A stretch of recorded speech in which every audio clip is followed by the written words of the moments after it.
오늘 말씀은 이 마리아의 그 향유를 부은 그 사건에 대한 말씀입니다. 근데 이 말씀을 이렇게 보시면은 이 사건이 요한복음에서만 나오는 것이 아니고 마태복음 그리고 마가복음에서도 공통된 이 사건으로 기술이 되어져 있습니다. 여러분의 성경에도 이렇게 친절하게 안내가 되어 있으실 텐데, 오늘 12장에 보면은 제목으로 예수의 발에 향유를 붓다 하고서 이 괄호로 나와 있습니다. 마태복음 26장 6절에서 13절, 그리고 마가복음 14장 3절에서 9절 이렇게 나와 있습니다. 여기에서는 이제 말하지 않지만 누가복음 7장 36절에서 50절에도 이 향유를 부은 여인에 대하여 이제 나와 있습니다. 근데 이제 이 누가복음은 조금 이 마태, 마가, 그다음에 요한복음하고는 조금 차이가 있기 때문에 여기서는 이제 공통된 사건으로 보진 않지만, 그러나 공통되게 보는 그런 학자들도 있다고 합니다. 여기서 중요한 것은 우리가 이 마태, 마가, 누가, 요한복음 이 네 가지 복음서를 사복음서다 이렇게 이야기를 합니다. 사복음서. 그리고 마태, 마가, 누가는 공간 복음서 이렇게 얘기를 합니다. 근데 이 복음서 네 가지의 복음서가 한 사건을 조금씩 다르게 이 저술을 하고 있습니다. 그것은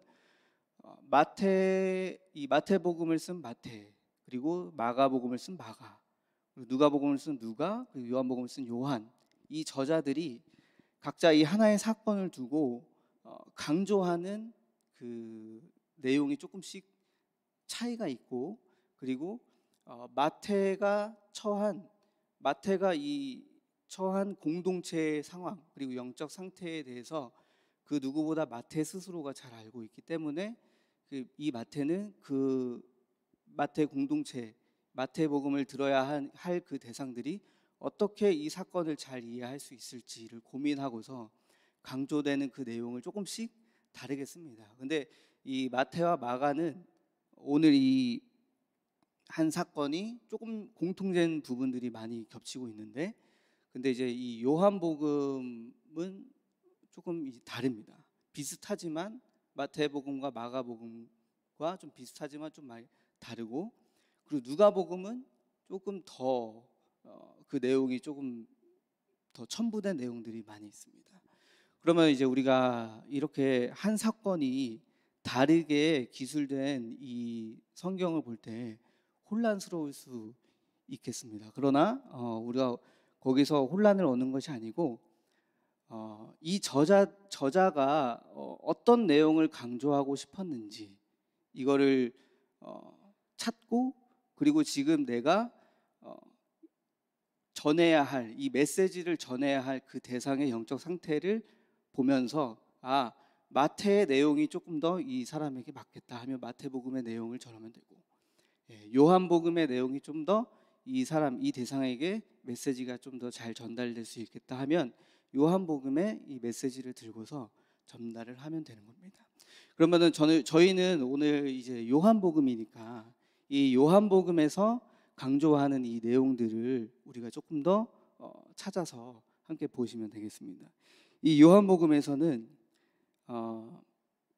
특별히 강조하는 이 마태와 마가와 다르게 특별히 강조하는 이 내용들을 좀 봐야 하는데, 이 11장 앞장에 나왔던 그 나사로가 부활했던 사건과 이 지금 마리아가 향유를 붓는 사건을 조금 더 연결해서 봐야만 이 내용이 조금 더 우리에게 좀 와닿을 수 있습니다.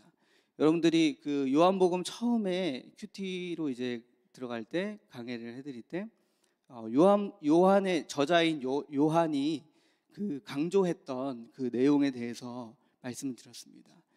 요한복음은 예수 그리스도의 신성을 더 강조했고, 그리고 이때 당시에 그 그리스도의 신성과 인성을 분리해서 생각하는 그 이단 사상, 영지주의 이단 사상이 있었기 때문에 이 요한은 그 이단 사상에 반박해서 예수님은 하나님의 아들, 그리스도이시고 그가 하나님이시고 그리고 그와 동시에 이 인간의 죄를 사하시러 오신 그 성육신하신 그런 예수님이시다라는 그 내용을 가지고 그 요한의 그 중점된 메시지를 가지고 이 내용을 보면은 조금 더 이 내용이 와닿을 수 있습니다. 그래서 요한복음에 보시면은 12장에 이렇게 1절에 보시면 이렇게 이야기를 합니다.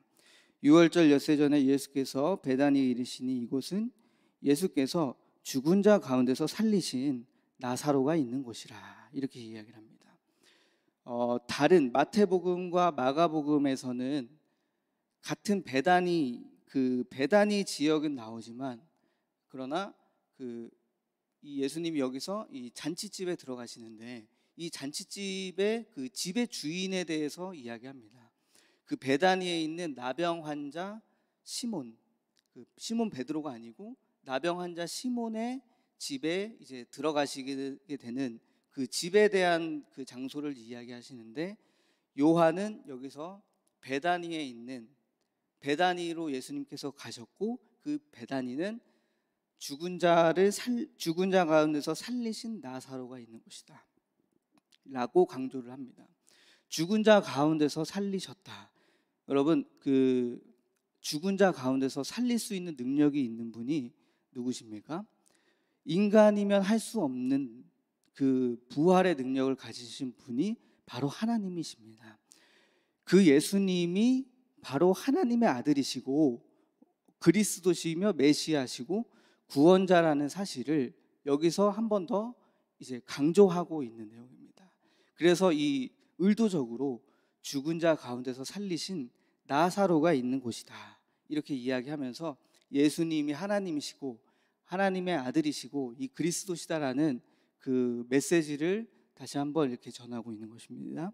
그래서 이렇게 보시면은 2절에서도 거기서 예수를 위하여 잔치할세 마르다는 일을 하고 나사로는 예수와 함께 앉은 자 중에 있더라 이렇게 말씀을 하십니다. 마르다는 그 잔치집에서 일을 합니다. 그리고 나사로는 부활한 나사로는 예수님과 함께 그 잔치집에 앉아 있습니다.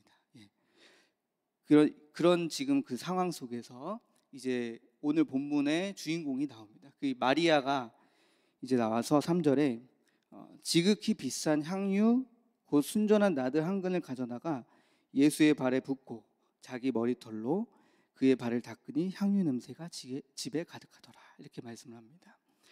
여기서 이제 마리아가 그 지극히 비싼 향유 순전한 나드 한 근을 가져다가 이제 예수님의 발에 붓는 그 내용이 나옵니다.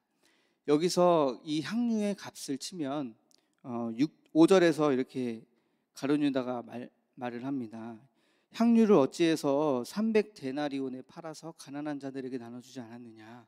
그래서 이 향유의 값어치가 300데나리온이다 라고 하는데 이 1데나리온은 그 당시 노동자 하루의 임금이었습니다. 그러면은 300데나리온이면은 일반 노동자의 1년치 연봉입니다. 그러면은 지금 저희들의 그 입장을 해서 최소 월급 200만 원으로 잡으면 한 달에 200만 원 잡으면 1년이면 한 2,400만 원, 그죠? 그 이상 되는 그 분량의 그 돈, 이 연봉을 예수님께 부은 겁니다. 마리아가 그 정도의 값어치 있는 것을 부은 겁니다. 여기서 저희는 이 마리아의 그 예수님을 향한 사랑과 그리고 이 헌신에 대한 묵상을 좀 해볼 수 있는 것입니다. 여러분, 헌신은 무엇입니까? 헌신은 남을 위한 그 삶을 살고 헌신은 남을 위해서 나를 희생하는 것입니다. 헌신에 대한 사전적 의미를 보니까 헌신은 내 몸과 또 마음을 바쳐서 있는 힘을 다하여 이런 의미가 있습니다. 그럼 우리가 이 헌신의 가장 모본이 되는 분이 누구십니까? 예수님이십니다. 예수님께서 저와 여러분들 그리고 온 우주 만물을 생명 있고 회복시키기 위해서 자신의 몸과 또 생명을 바쳐서 우리를 살리셨습니다. 그 예수님의 그 헌신의 모본을 닮아서 그 헌신의 사랑을 아는 사람은 오늘 이 마리아처럼 예수님 앞에 이 값어치 있는 가장 자신의 그 값어치 있는 자신의 상황에 맞는 가장 귀한 헌신을 주님 앞에 드릴 수 있는 것입니다. 우리가 일상 속에서 가장 밀접하게 느끼고 있는 헌신이 무엇이 있습니까? 저는 이게 묵상을 하면서 자녀를 향한 우리 부모님들의 헌신이 묵상이 되었습니다. 이 헌신은 저희 가정에도 자녀가 이제 태어나다 보니까 좀 깨닫게 되는 것이 있습니다. 뭐냐면 이 아이가 뭔가 뭐 예를 들어서 신생아지만 그래도 이 신생아가 할 수 없는 일을 막 해가지고 정말 천재적인 어떤 두뇌를 가졌다거나 뭐 한 달생이 할 수 없는 뭐 목을 가누고 기어다니고 뭐 걸어다니고 이런 거를 해야만 얘 정말 사랑받는 존재구나라고 하는 것이 아니라 이미 그냥 그 존재 자체로 그 아이는 부모의 사랑을 받고 있고 그 부모가 사랑하는 존재라는 것입니다. 하나님께서도 우리를 사랑하실 때 그렇게 사랑하는 것입니다. 내가 뭔가 잘해야만 그리고 내가 나에게 있는 가장 값어치 있는 것을 드려야만 하나님께서 우리를 사랑해 주시는 것이 아니라 조건 없는 하나님의 그 사랑입니다. 자기의 아들을 죽이시기까지 사랑하신 헌신의 그 사랑입니다. 그것은 부모가 자녀를 향한 사랑과도 같다라고 볼 수 있습니다. 그 자녀를 우리가 생각할 때 저희가 저희 가정의 가장 놀라운 변화는 뭐였냐면 우리 부부가 이 아이를 볼 때 정말 우리 부부 모든 삶이 마음과 모든 삶과 생각 이 모든 물질의 헌신이 전부 다 이 아이에게 쏠려 있어서 아이 중심으로 간다는 것이었습니다. 그래서 우리 집에 아이를 양육할 때 필요한 물품들 다 나와 있고 그리고 가구들도 아이를 잘 양육할 수 있는 빨리 분유를 타서 먹여줄 수 있는 그런 배치로 가구를 다 바꾸고 그리고 소파를 제가 원래 놓고 싶지 않았는데 원활한 그 수유를 위해서 소파도 거금을 들여서 막 사게 되고 그게 무엇입니까? 아이를 위한 사랑이고 헌신입니다. 아이가 주인공입니다. 하나님을 향한 그 우리의 그 마음도 마치 우리가 하나님께서 이 온 우주를 다 창조하시고 땅과 하늘을 지으시고 모든 만물을 창조하시고 마지막에 인간을 지으셨습니다. 그것은 무엇일까요? 아기가 태어나기 전에는 저희가 아기 용품을 잘 준비합니다. 집에 이것도 필요하구나 저것도 필요하구나 막 준비하는데 중요한 건 주인공이 나타나지 않으면 소용이 없는 겁니다. 그 주인공은 누굽니까? 아기가 주인공입니다.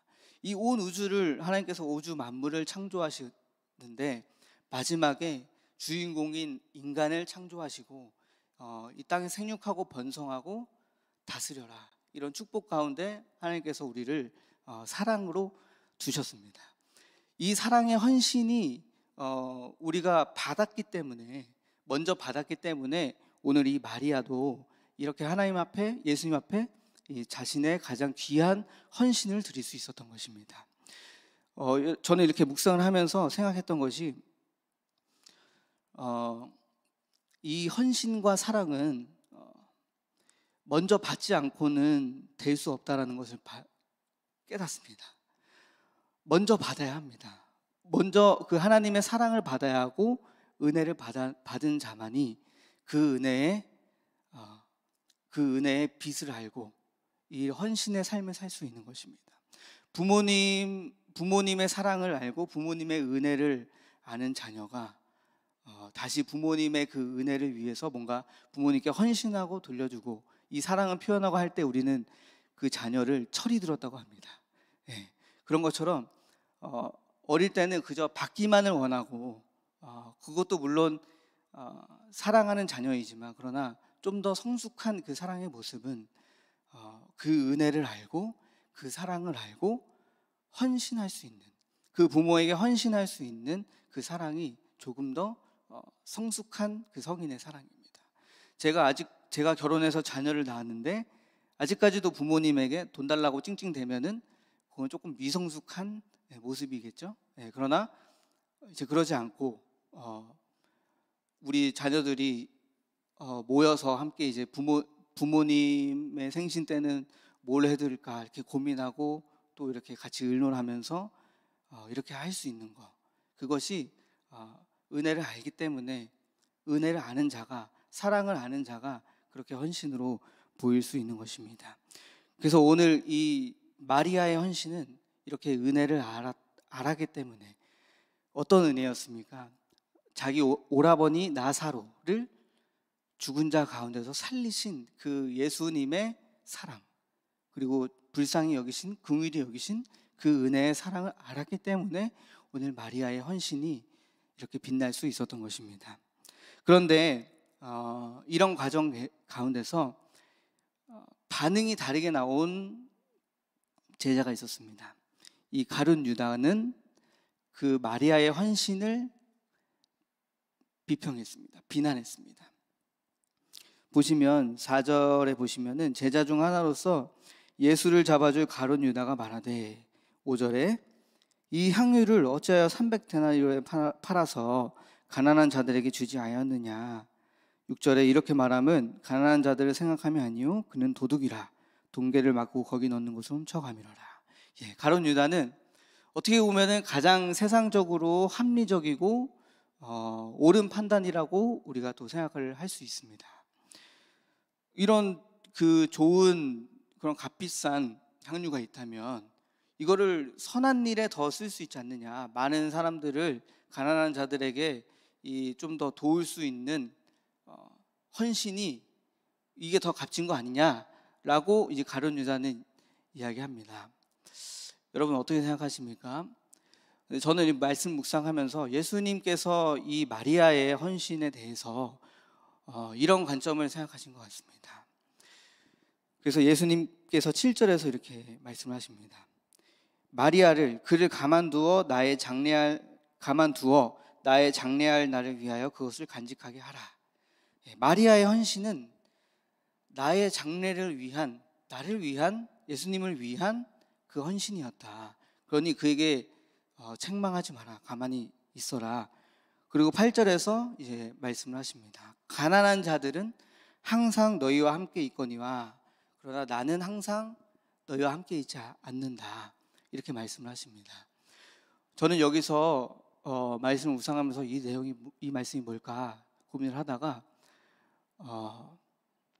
먼저 우리가 생각해야 할, 우선적으로 생각해야 할 영적인 가치, 그 우선순위, 이거에 대해서 좀 생각을 해봤습니다.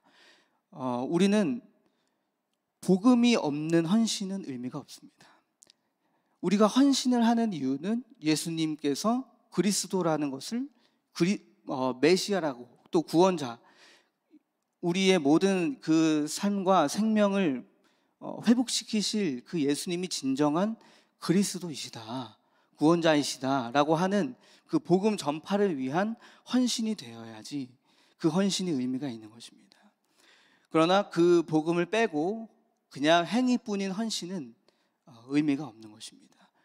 그래서 우리는 먼저 하나님의 나라를 위한 그 헌신을 먼저 보이는 것. 그래서 마태복음 6장 33절에 먼저 그의 나라와 의를 구하라, 그러면 이 모든 것을 너희에게 더하시겠다 말씀을 하셨듯이 먼저 그의 나라와 의를 구하는 자에게 복이 있는 것입니다. 그래서 이 마리아의 헌신은 먼저 하나님의 나라를 위한 헌신이 되었기 때문에 그 헌신을 가만히 두어라, 그 사랑을 두어라. 그리고 가난한 자는 항상 너희와 함께 있지만 그러나 나의 이 십자가의 죽음의 장례, 그 사건을 단 한 번뿐이다. 그것을 기리는 마리아의 믿음과 사랑과 이 헌신을 가만히 두어라라고 말씀하시는 그 예수님의 사랑, 그 예수님의 말씀을 우리가 함께 볼 수 있습니다. 이 가룟 유다는 또 한 가지로는 이렇게 또 볼 수 있습니다. 마리아는 자기의 것을, 가장 값진 자기의 것을 주님 앞에 내어드렸습니다.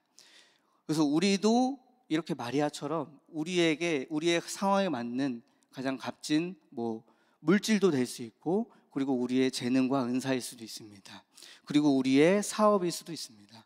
이런 모든 우리의 삶 속에 가장 값진, 가장 귀하게 내가 여기는 그런 모든 값진 것을 하나님 앞에 드릴 수 있는 믿음이어야 하는데, 그러나 오늘 이 가룟 유다처럼 자기의 유익을 위한 어떤 이런 헌신, 그리고 오늘 예수님께서 이 가룟 유다의 그 중심을 보실 때 그 가난한 자들을 위하는 그 마음이 아니라 그는 도둑이라고 말씀하셨습니다. 탐심이 있어서 도리어 그가 이 향유를, 만약에 마리아가 향유를 팔았다면 그 값을 훔쳤을 것입니다. 그 욕심을 지적을 합니다. 그래서 우리는 예수님보다도 우리의 삶 속에 우리가 먼저 또 생각하는 것, 가장 중요시 여기는 것, 나의 욕심, 나의 탐심, 그리고 나를 버리지 못하고 나를 내려놓지 못하는 그런 이기심 가운데 만약에 우리가 있다면 오늘 이 시간 우리가 주어가 바뀌어야 할 줄 믿습니다. 주님이 나의 주인이시고 주님께서 먼저 나를 사랑해 주셨기 때문에 그 사랑을 드리는 헌신이 우리에게 있기를 간절히 소망합니다. 그래서 이렇게 보시면 또 한 가지 우리가 묵상을 해볼 수 있는 것은 오늘 이 마리아의 헌신 속에서 볼 수 있는 것인데요. 마리아는 지금 이 가장 자기의 그 낮은 모습으로 예수님을 섬겼던 것입니다. 그 당시에 유대 사회에서 여자가 머리를 푼다는 것은 굉장히 치부가 있는 일이라고 합니다. 근데 마리아는 자신의 머리를 풀었습니다. 그리고 발을 씻기는 것은 종 중에서도 가장 천한 종이 하는 그 일이라고 합니다. 근데 이 마리아는 자기의 치부, 수치를 감당하고 그리고 가장 낮은 모습으로 예수님을 섬겼던 그 마리아의 모습을 볼 수 있습니다. 그래서 우리도 우리 삶 속에서 나의 치부를 드러내도 그것에 대해서 전혀 굴하지 않고, 만약에 나의 치부가 드러났을 때, 내가 가장 낮은 모습으로 예수님을 섬겼을 때 오늘 가룟 유다처럼 그 모습을 비난하고 조롱할 사람이 있을 수 있습니다. 반대로 그 모습을 비난하는 자리에도 내가 있을 수 있습니다. 저도 그런 일이 있었던 것 같습니다. 누군가 예수님을 정말 헌신으로 막 이렇게 드리고 또 사모하고 이런 모습을 볼 때 왜 저렇게까지 하나, 이런 생각이 들 때도 있었습니다. 제가 가장 주님 앞에서 부끄럽게 생각하는 일이 한 가지 있습니다. 저의 청년 때 일인데 20살 때 이제 군대를 갔습니다. 그 훈련소 때 일인데, 그 훈련소 때 같은 그 생활관에 쓰는 한 친구가 있었는데, 그 동기는 굉장히 믿음이 신실해가지고 훈련소 때 정시 기도를 하는 거예요. 생활관에서 12시 이렇게 딱 정해놓고 자기 전에 기도하고, 그래서 자기 전에 10시면 딱 땡 하고 취침하니까 이제 다 누워있는데 저 구석 한 켠에서 방언 기도 소리가 막 들립니다. 이러면서 기도 소리가 막 조용하게 들리는 거예요. 그래서 제 옆에 있는 동기가 저한테 이렇게 말하는 겁니다. 야, 너도 저렇게 하냐? 이러는 거예요. 너도 저렇게 기도해? 그러니까 제가 순간 두 가지의 딱 선택이 딱 있는 겁니다. 나도 저렇게 기도해. 또 한 가지는 저의 체면, 그리고 저의 어떤 위선, 그리고 앞으로 그 훈련소 생활을 할 때 조롱받고 싶지 않았던 그런 저의 그런 어떤 위선적인 외식하는 모습, 이 두 가지 갈림길이 딱 있는데 제가 무엇을 선택했을까요? 후자를 선택했습니다. 야, 난 저 정도는 아니야. 이렇게 하고 딱 말았어요. 근데 그 말을 하고서 주님 앞에 너무 부끄러운 거예요. 진짜 너무 부끄럽다. 저 친구처럼, 왜냐하면 그 친구가 한 달이라는 그 시간 동안 엄청 조롱받았거든요. 예수쟁이다 뭐부터 해가지고 뭐 그냥 이름이 없습니다. 그냥 교회 이렇게 부르고 야, 무슨 교회 막 이렇게 부르고 뭐 이렇게 막 조롱당하고 막 기도할 때 막 애들이 막 웃고 그랬는데 저는 쓴 웃음을 지었지만 마음속으로는 너무 저의 그 믿음에 신앙에 하나님 앞에 양심이 찔리는 겁니다. 오늘 이 가룟 유다처럼 우리가 그런 자리에 설 수 있습니다. 누군가의 그 순전한 하나님의 믿음, 하나님 향한 믿음을 봤을 때 손가락질하고 조롱하고 혹은 외식하고 있는 나의 모습, 혹시 이런 모습들이 있다면, 우리 안에 그런 모습들이 있다면 이 시간 발견하고 회개하고 정말 오늘 마리아처럼 순수한 그 믿음을 회복할 수 있는 시간 되기를 소망합니다. 그래서 이 헌신이 주님 앞에 기억되겠다고 합니다. 오늘 그 아까 앞절에서 말씀드렸던 이 마태복음, 마가복음에 이 내용이 있습니다. 오늘 함께 찾아봤으면 좋겠는데요. 마가복음, 아닙니다. 마태복음 26장 함께 찾아보시면 이런 마리아에게 예수님께서 이런 축복을 주십니다. 마태복음 26장 13절입니다. 제가 읽어보겠습니다. 내가 진실로 너희에게 이르노니 온 천하에 어디서든지 이 복음이 전파되는 곳에서는 이 여자가 행한 일도 말하여 그를 기억하리라 하시니라. 마리아의 이 순수한 믿음과 헌신이 복음을 전할 때 반드시 온 천하에 기억되리라고 말씀을 합니다. 순수한 그 믿음을 가진, 주님을 향한 순수한 믿음을 가진 자가 주님 앞에 기억되고 사람들 앞에 기억되는 그런 이 향기를 품는 그리스도인이 될 줄로 믿습니다. 오늘 가룟 유다처럼 비난하는 자리에 있지 마시고 우리가 언제나 주님을 증거하며 순전하게 이 말씀을 받아들일 수 있는 그 예수님을 그리스도라 믿는 그 믿음으로 온전한 헌신으로 나아가는 저와 여러분 되시기를 간절히 소망합니다. 그래서 사도 바울은 이렇게 말씀을 합니다. 로마서 8장 9절 14절에서 이렇게 말합니다. 누구든지 그리스도의 영이 없으면 그리스도의 사람이 아니라 말씀하시면서 예수를 죽은 자 가운데서 살리신 이의 영이 너희 안에 거하시면 그리스도 예수를 죽은 자 가운데서 살리신 이가 너희 안에 거하시는 그의 영으로 말미암아 너희 죽을 몸도 살리시리라 하면서 12절에 그러므로 형제들아 우리가 빚진 자로 돼 육신에게 져서 육신대로 살 것이 아니니라. 육신대로 살면 반드시 죽을 것이로되 영으로서 몸의 행실을 죽이면 살리니. 우리는 빚진 자로 살아가는 존재라고 합니다. 우리가 빚진 자는 하나님의 영으로 인도함을 받는 사람이고 그리스도의 영이 있는 자들입니다. 그 그리스도의 영이 있는 자들이 바로 하나님의 아들이라 라고 인침을 받는다 말씀하십니다. 그렇다면 우리는 그 은혜를 아는 자로서 오늘 이 시간 빚진 자의 심정을 가지고 살아가는 저와 여러분 되기를 소망합니다. 오늘도 하루도 이 가장 귀한 헌신을 드림으로 우리 삶 속에서 예수님의 복음을 증거할 수 있는 저와 여러분 되시길 소망합니다. 기도하시겠습니다. 하나님 아버지 감사합니다. 오늘 우리에게 먼저 사랑하셔서 먼저 그 은혜를 베풀어 주셔서 아버지 하나님 우리가 이 사랑을 깊이 깨달을 수 있도록 하심을 감사합니다. 오늘 마리아처럼 우리가 그 은혜를 깨달아서 빚진 자의 심정으로 아버지 하나님 우리의 모든 삶을 내어드릴 수 있는 믿음이 있기를 소망합니다. 혹여나 순전한 그 믿음을 가진 자를 비난하는 자리에 있지는 않는지 우리의 영적 상태를 잘 돌아보고 오늘 이 시간 우리가 회개하며 나아갈 수 있는 시간 될 수 있도록 함께하여 주시옵소서. 또한 우리가 순전한 그 순수한 믿음을 회복할 수 있는 그런 시간 될 수 있도록 함께하여 주시옵소서.